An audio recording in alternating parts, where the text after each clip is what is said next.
Welcome to another new video.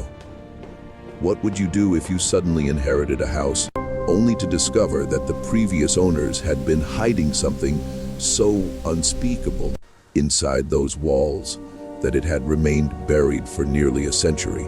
Something that would make your blood run cold and your soul question everything you thought you knew about evil.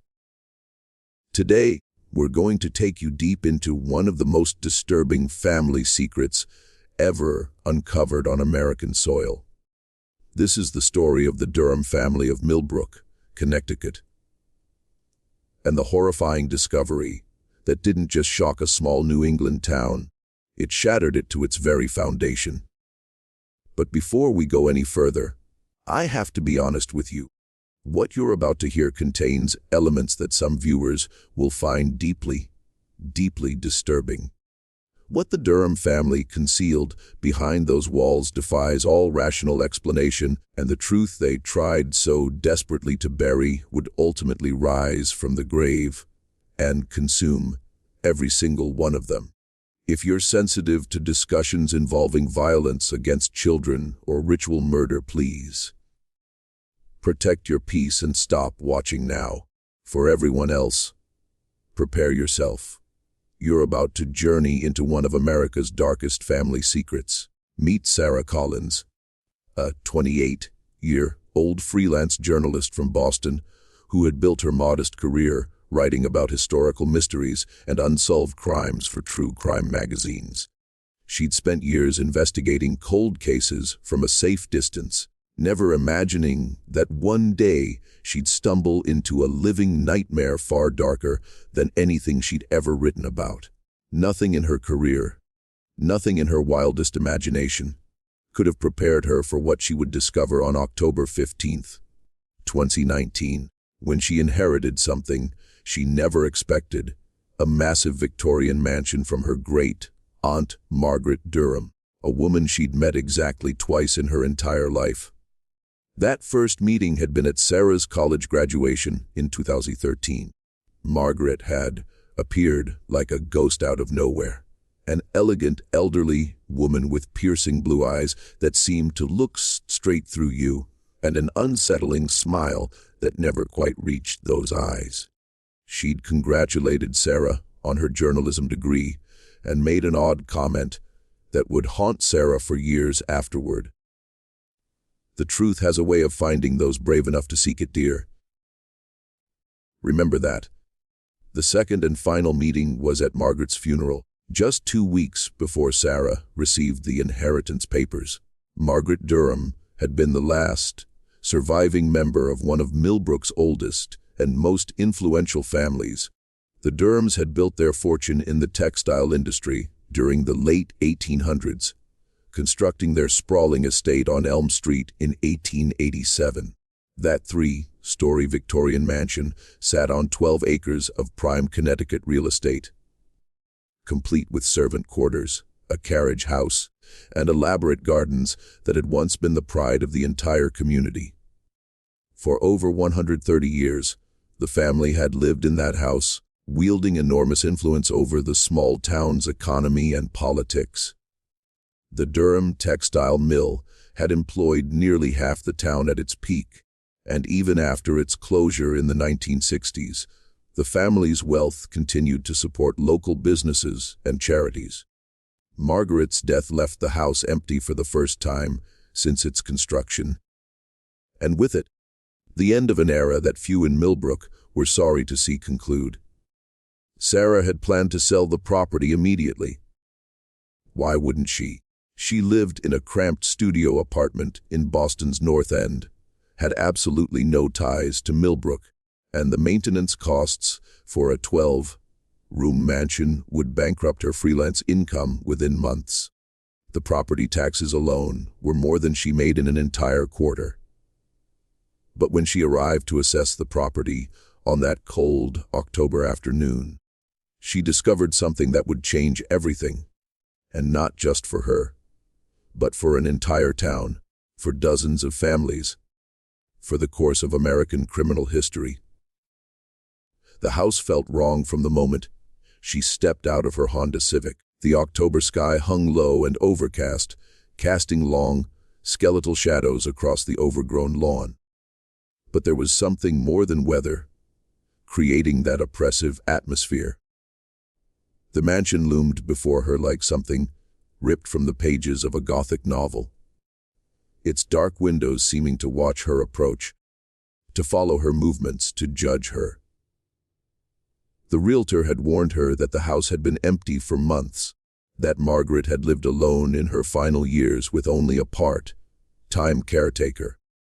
But nothing, absolutely nothing, could have prepared her for the overwhelming sense of malevolence that seemed to emanate from the very walls themselves. "I know this sounds crazy," Sarah would later say, her voice trembling even in recollection, "but from the moment I stepped inside, there was this oppressive atmosphere, like the walls themselves were watching me." The air was thick and stagnant despite the October chill outside, and there was this underlying current of, I don't know how to describe it, fear, guilt, and the smell. God, the smell was awful.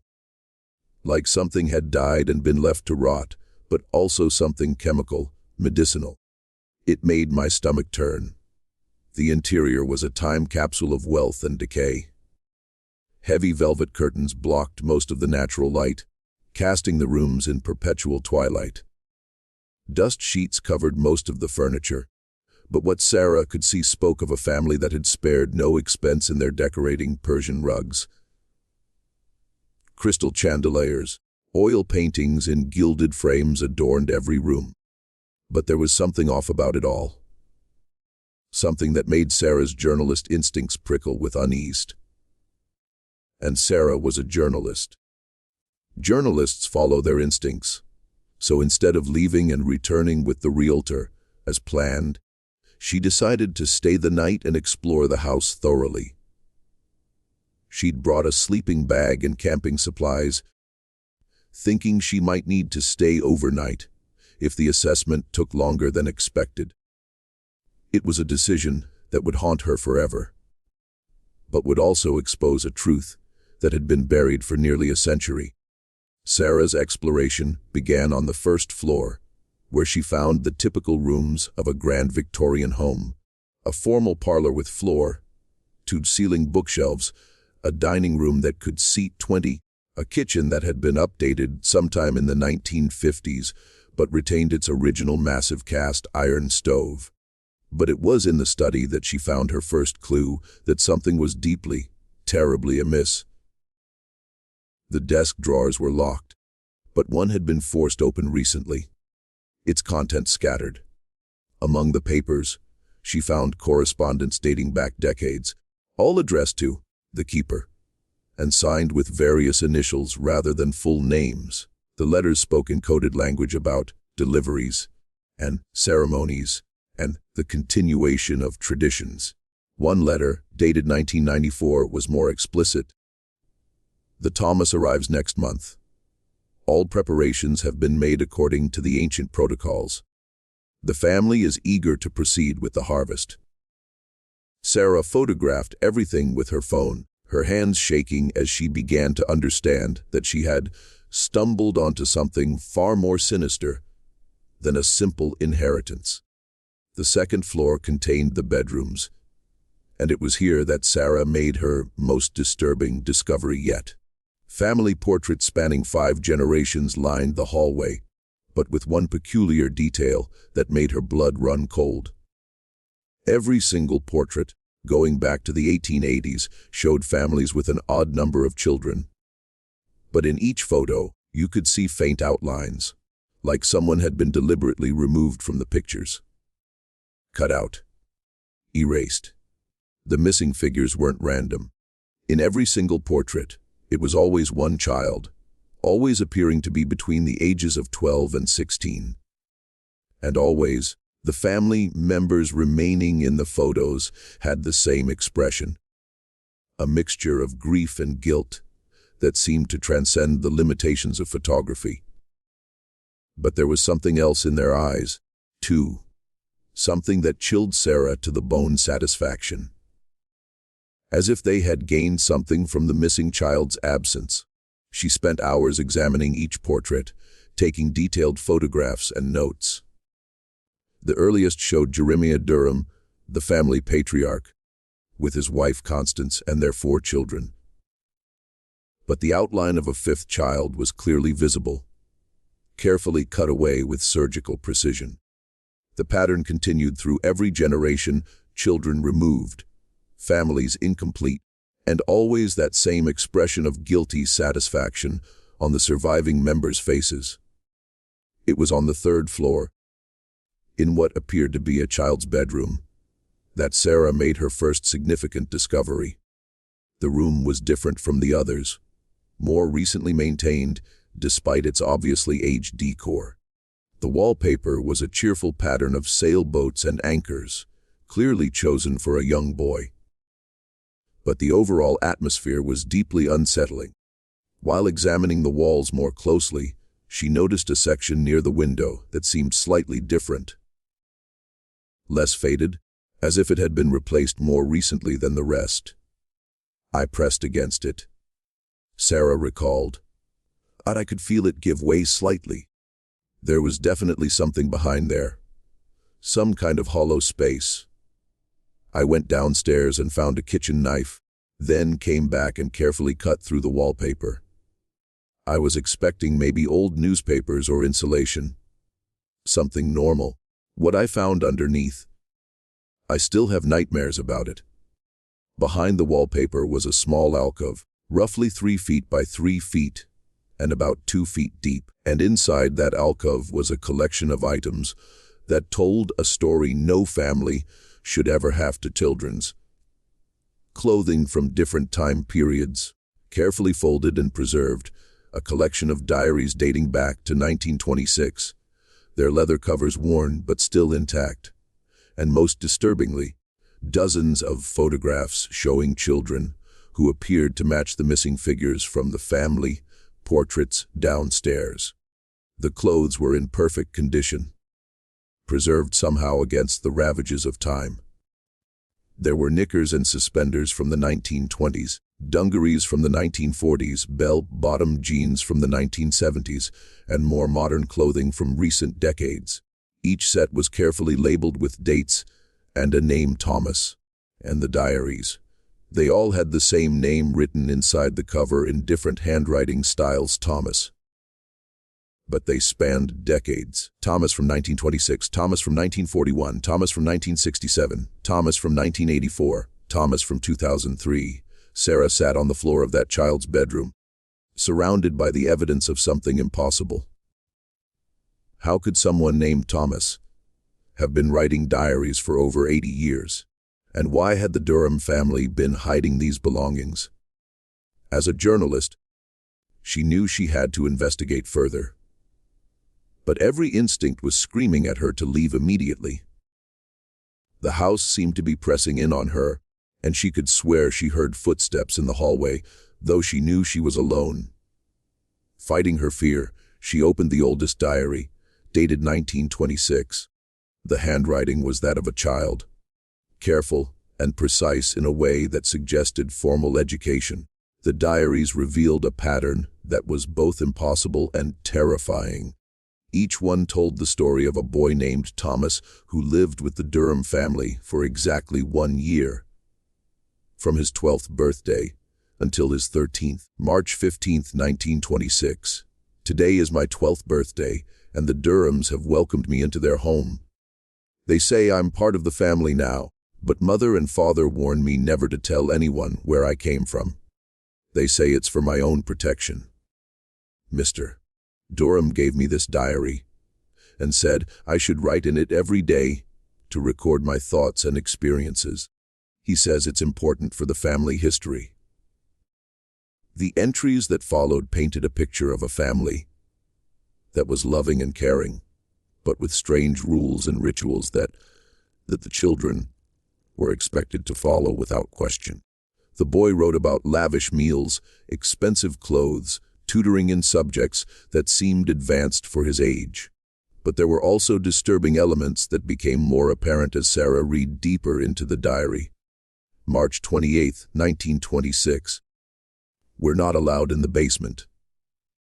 Mr. Durham says there are dangerous chemicals down there from his textile work, but I heard strange sounds coming from down there last night, like chanting or singing. Mrs. Durham makes me special meals, different from what the other children eat. She says I need to stay strong and healthy. She also gives me these bitter pills every morning that make me feel strange and drowsy. April 10, 1926.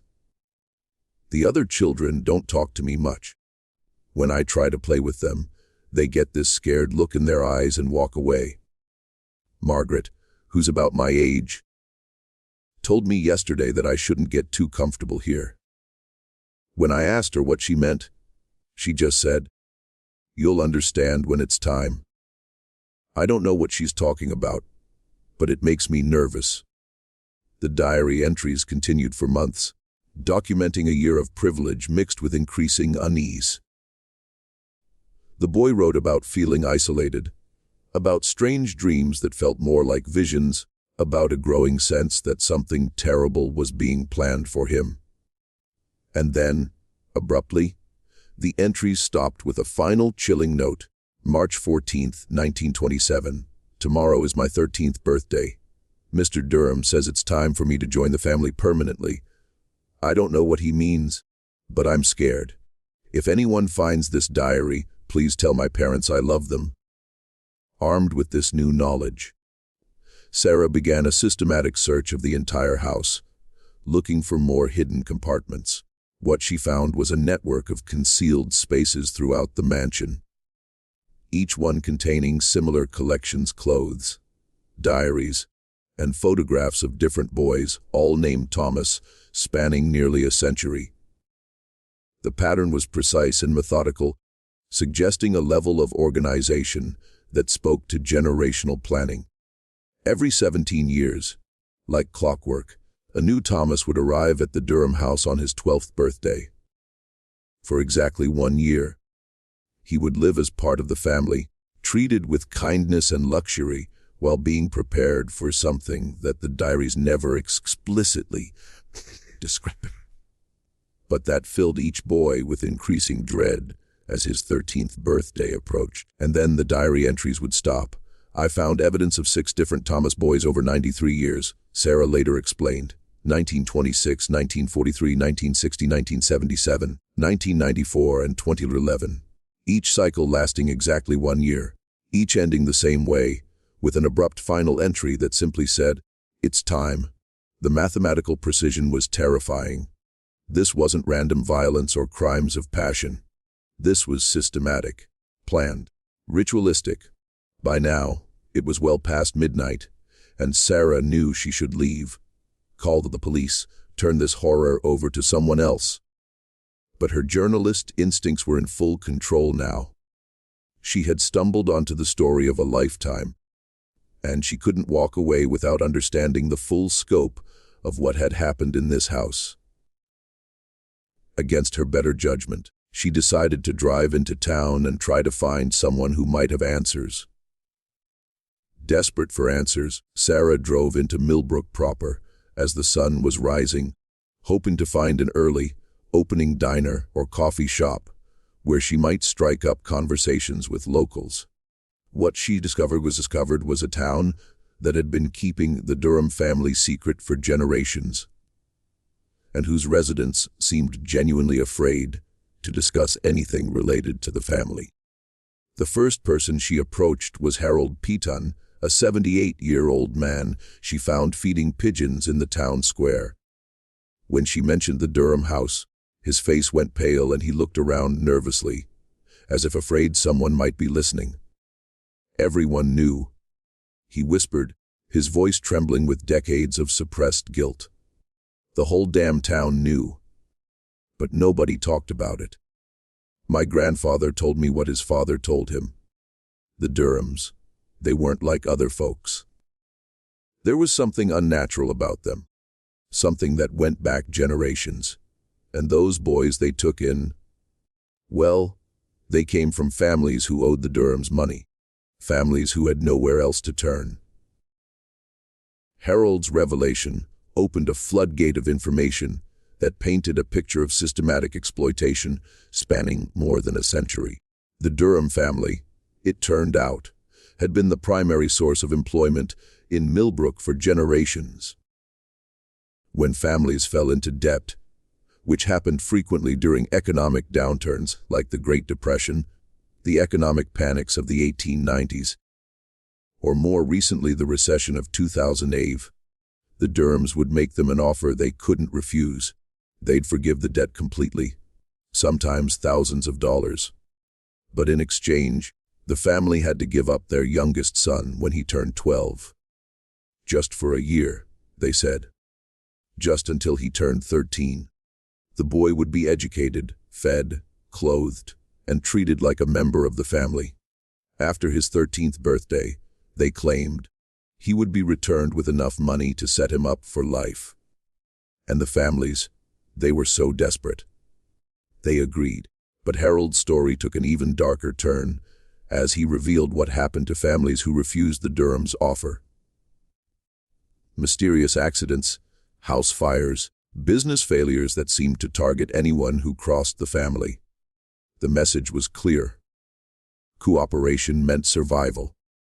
Resistance meant destruction. Over the decades, the town had learned to simply look the other way when the Durhams made their periodic requests for temporary guardianship. But Sarah's research revealed something even more disturbing. When she visited the town clerk's office and examined the official records, she found reports of missing children. Always boys, always around age 13, always from families that had worked for the Durhams. The pattern went back decades, with reports filed by desperate parents who claimed their sons had vanished without a trace. The reports were filed, but they were never investigated. The sheriff's department would mark them as runaways and close the cases within 48 hours. Every single time, Sarah discovered, her voice heavy with disbelief, I found documentation going back to the 1940s showing the same patterns. A boy would disappear, parents would file a missing person report, and within 2 days, the case would be closed with a notation that the child had run away to seek his fortune in the big city. What made this even more suspicious was that these supposed runaways never contacted their families again, never sent letters or made phone calls, never surfaced anywhere else in the country. In an age before social media, it might have been possible for someone to disappear completely. But the sheer number of cases and their consistent timing suggested something far more sinister than teenage rebellion. Sarah spent the entire day in the town hall, photographing documents and building a timeline of disappearances that corresponded exactly with the dates she'd found in the hidden diaries. 6 boys over 93 years, each vanishing just after their 13th birthday. Each disappearance officially dismissed as a runaway case, despite the protestations of their families, despite every instinct telling her to leave, to call the FBI and turn this evidence over to professionals. Sarah knew she had to see what the Durhams had hidden in the basement. The diaries all mentioned the basement as forbidden territory, and every investigation she'd ever conducted had taught her that the most important evidence was always found in the places people tried hardest to hide. Using a crowbar she found in the carriage house, she broke through the multiple locks that secured the basement door. The locks themselves told a story, layers of security added over the decades, from simple padlocks to modern deadbolts to what appeared to be a custom-made steel bar that required considerable effort to remove. Whatever was down there, the Durhams had been very serious about keeping people out. The stairs were steep and narrow, and the smell that had permeated the entire house was overwhelming here, at its source. Sarah descended slowly, her flashlight cutting through the darkness, to reveal something that would haunt her for the rest of her life. What she found defied every rational explanation. The basement had been converted into something that resembled a combination of medieval laboratory and ritual chamber. The walls were lined with stone, clearly added long after the house's original construction. Stone tables with channels carved into their surfaces dominated the center of the room, and surgical instruments from different time periods hung from hooks on the walls like some macabre museum display. There were charts on the walls, anatomical drawings that seemed to focus on the circulatory and nervous systems. In the center of the room, Sarah described, her voice barely above a whisper, was this massive stone altar with channels carved into it, leading to drains in the floor. The whole place reeked of death and chemicals, but also something else. Something that reminded me of a hospital operating room. Antiseptic and sterile, but underneath it all, the unmistakable smell of decay. But the most horrifying discovery was a series of journals belonging to different generations of Durhams, carefully preserved in glass cases like precious artifacts. These weren't hidden away like the boys' diaries upstairs. They were proudly displayed on specially built shelves, chronicling a family tradition that had continued for nearly a century. The boy arrived today. Thomas number 6. He is strong and healthy, just as the others were. The preparation year begins now. Father says the ritual must be performed on the anniversary of his arrival, when the moon is dark and the veil between worlds is thinnest. It is the only way to ensure our family's continued prosperity and longevity. The old ways must be preserved. The journals revealed the Durhams' belief in a ritual that they claimed would transfer the life force of young boys to the family members, ensuring their longevity and prosperity. But these weren't the ravings of madmen.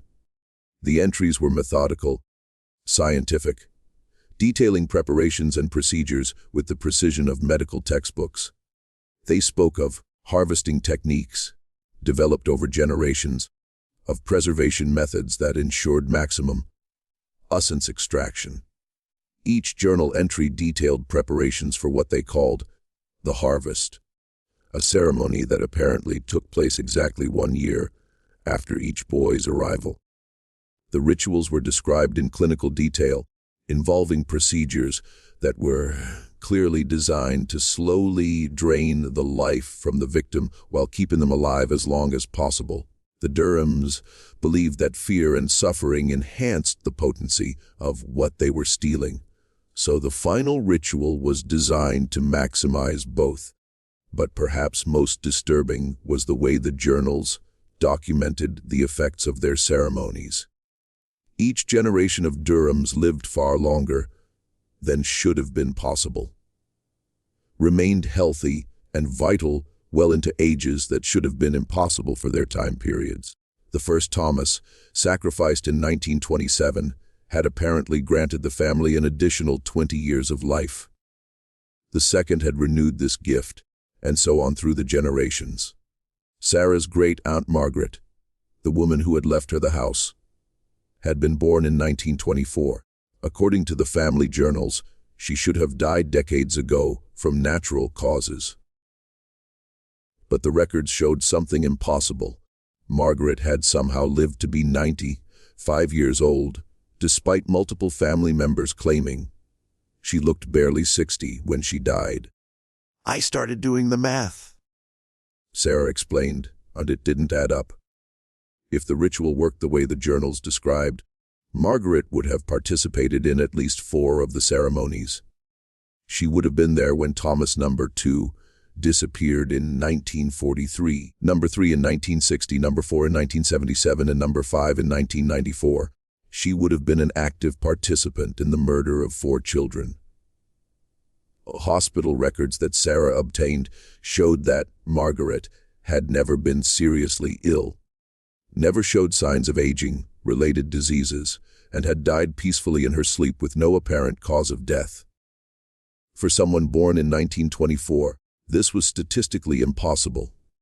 The average life expectancy for women born in that era was around 65 years, and very few lived past 85 without significant health problems. But the most chilling discovery was Margaret's personal journal, found in a locked drawer of an antique secretary desk in the basement. The last entry was dated just 3 days before she died and revealed why Sarah had inherited the house. I can feel them calling to me, all the Thomas boys. Their spirits have been growing stronger as I grow weaker. They want justice, and I'm too tired to fight them anymore.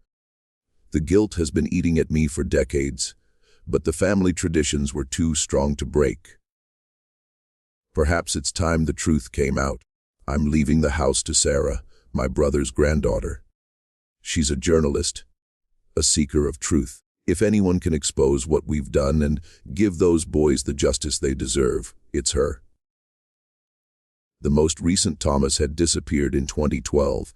Thomas Williams, age 13, whose family had lost their home in the 2008 financial crisis and had been working for the Durhams as caretakers. Unlike the others, Thomas Williams had a sister who never stopped looking for him.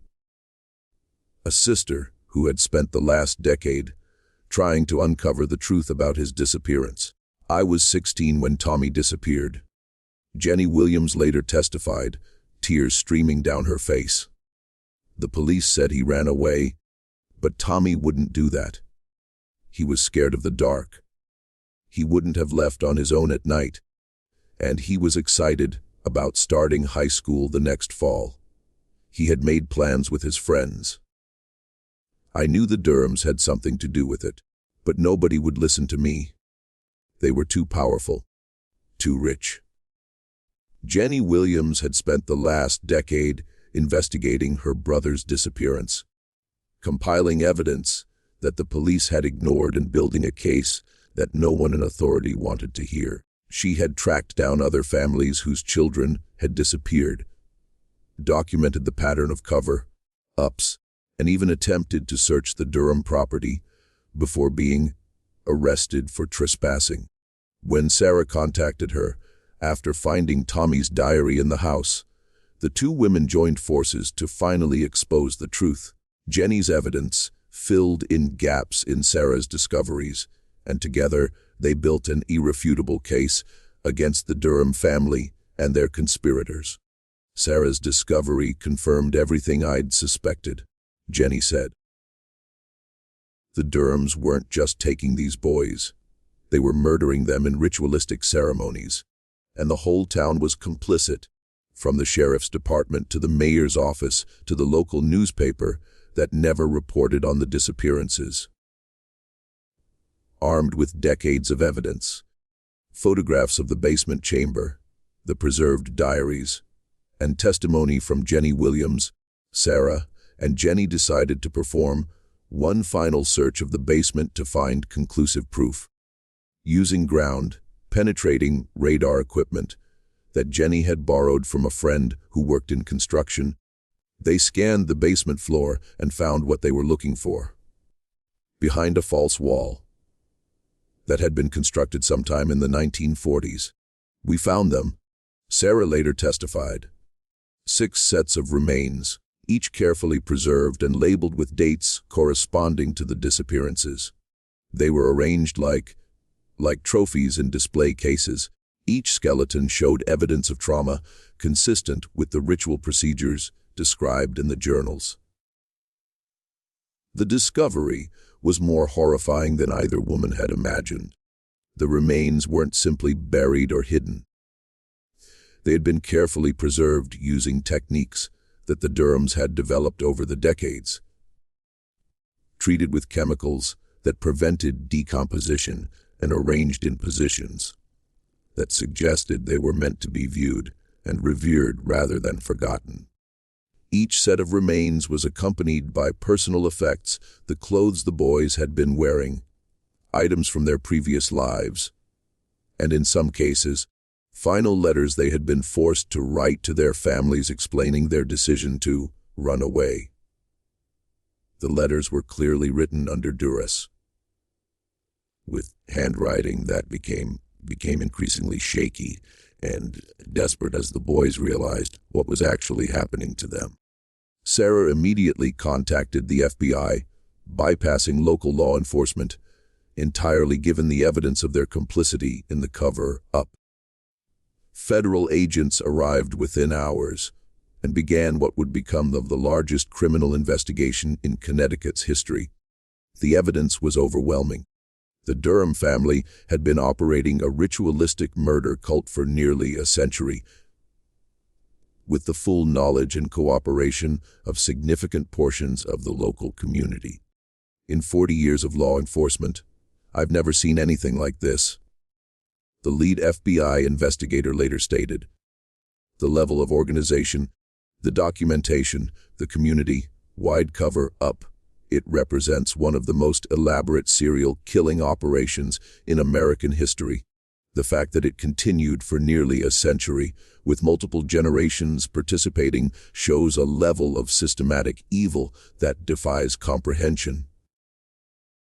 The investigation revealed that while Margaret was the last surviving Durham, several town officials and business leaders had been aware of the family's crimes and had actively helped cover them up. The sheriff's department had been taking payments from the family for decades to ensure that missing person cases were never properly investigated. The mayor's office had been complicit in zoning decisions that kept other development away from the Durham property. Even the local newspaper had been paid to suppress stories about the disappearances. 17 people were arrested in connection with the murders and conspiracy, ranging from current and former law enforcement officers to business leaders who had helped facilitate the cover-up. The trials that followed revealed the full scope of the horror that had been hidden in Millbrook for nearly a century. The Durhams had convinced themselves that their rituals were necessary to maintain their family's success and the town's prosperity. They genuinely believed they were performing a service, not committing murder. The defense attorneys tried to argue that the family had been operating under generations of mental illness, but the evidence showed careful planning and deliberate choices made by rational people who simply valued their own comfort over the lives of children. We were told it was for the greater good. Harold Peaton testified at trial that the sacrifice of these boys kept the whole town employed and prosperous. The Durhams convinced us that their rituals were preventing greater disasters, that without them, the town would face economic collapse, natural disasters, social chaos. When you're desperate and someone offers you a simple solution to complex problems, you want to believe them, even when that solution involves looking the other way when children disappear. Harold's testimony revealed how the conspiracy had been maintained across generations. Each family that participated was bound by guilt and fear, knowing that exposing the truth would implicate them as accessories to murder. The Durhams had created a perfect system of mutual assured destruction, where everyone involved had too much to lose to break the silence.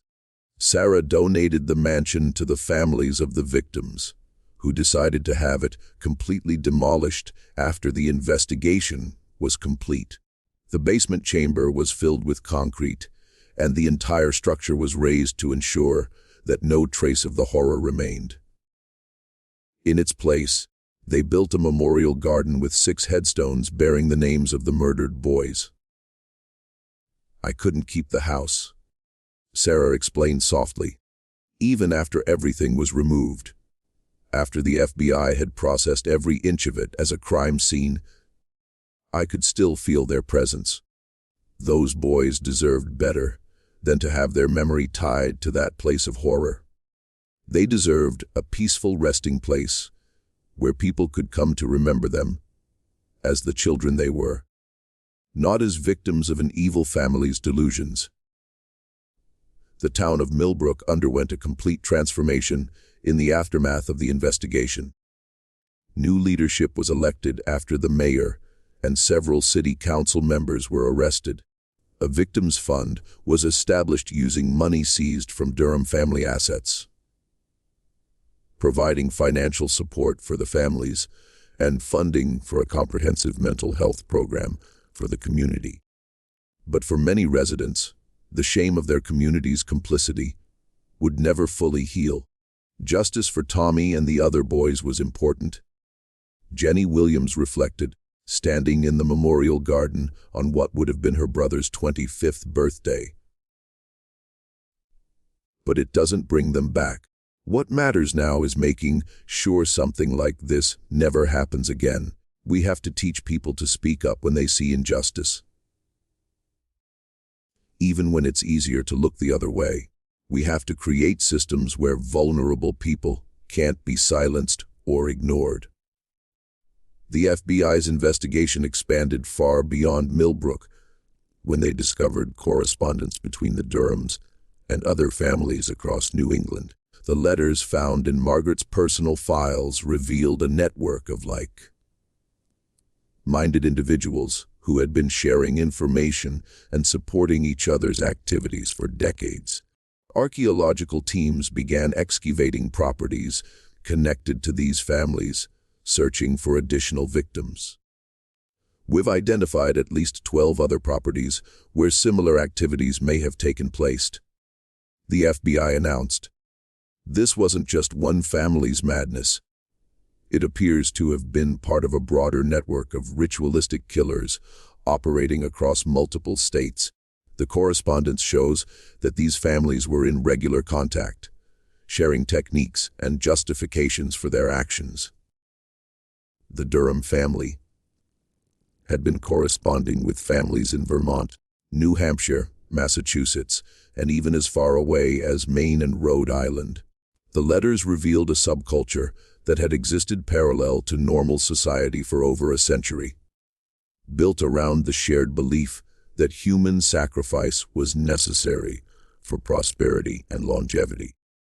What we discovered in Millbrook was just the tip of the iceberg, explained Dr. Elizabeth Carter, a criminal psychologist brought in to analyze the case.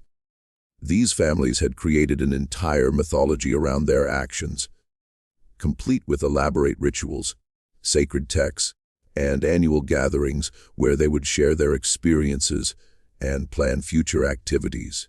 They had books passed down through generations detailing procedures and justifications. They genuinely believed they were part of something sacred, not criminal. The investigation uncovered evidence of similar disappearances in Vermont, New Hampshire, and Massachusetts dating back to the early 1900s.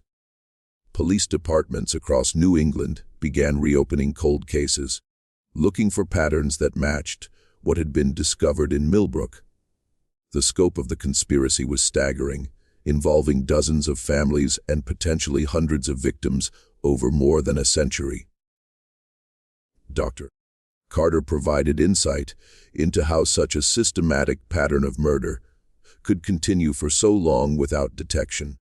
The Durham case represents a unique form of multi-generational folie du plaisirs, a shared psychotic disorder that affected not just the immediate family, but an entire community. The economic dependency created a perfect storm for this type of mass delusion. When people's survival depends on a single family's generosity, they become willing to ignore even the most heinous crimes. Her analysis revealed how economic desperation had made the town vulnerable to the Durham's influence. During economic downturns, when families faced losing their homes and livelihoods, the Durhams positioned themselves as saviors while simultaneously being the source of the community's problems. This created a cycle of dependency that made resistance nearly impossible. The most disturbing aspect, Dr. Carter continued, is how the rituals became normalized over time. Each generation was raised to believe that these murders were not only acceptable, but necessary. Children grew up knowing that certain boys would disappear, and they learned not to ask questions. It shows how easily moral boundaries can be eroded when they conflict with survival instincts.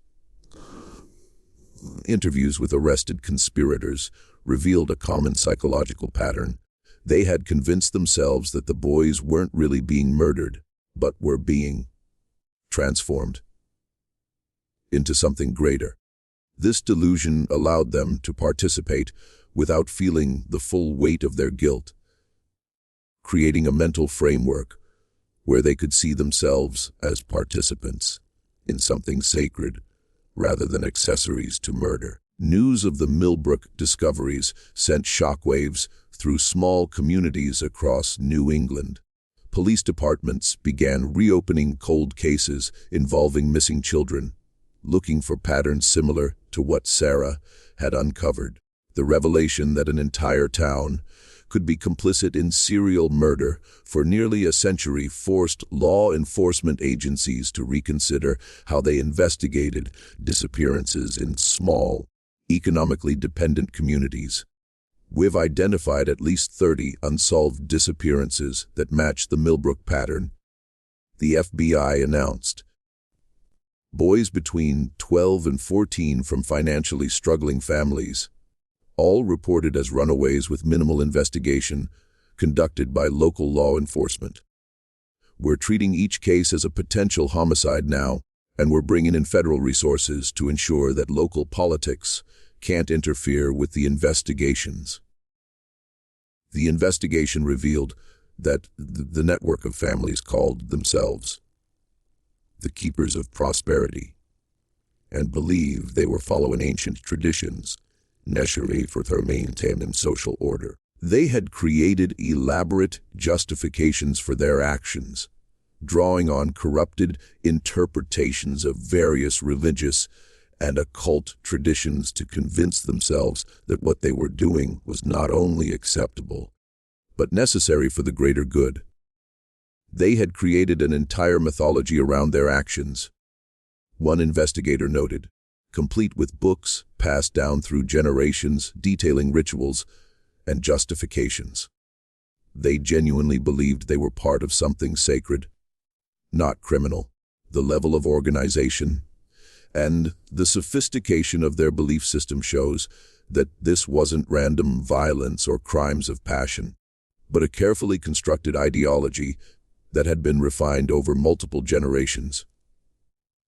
The revelation of the murders devastated the families of the victims, but it also brought unexpected relief to some. Parents who had blamed themselves for their children's disappearances finally learned the truth about what had happened, and the knowledge that their children had been victims of a deliberate conspiracy rather than their own failures as parents provided a complicated form of closure. For 40 years I blamed myself, said Maria Rodriguez, whose brother Thomas had disappeared in 1960.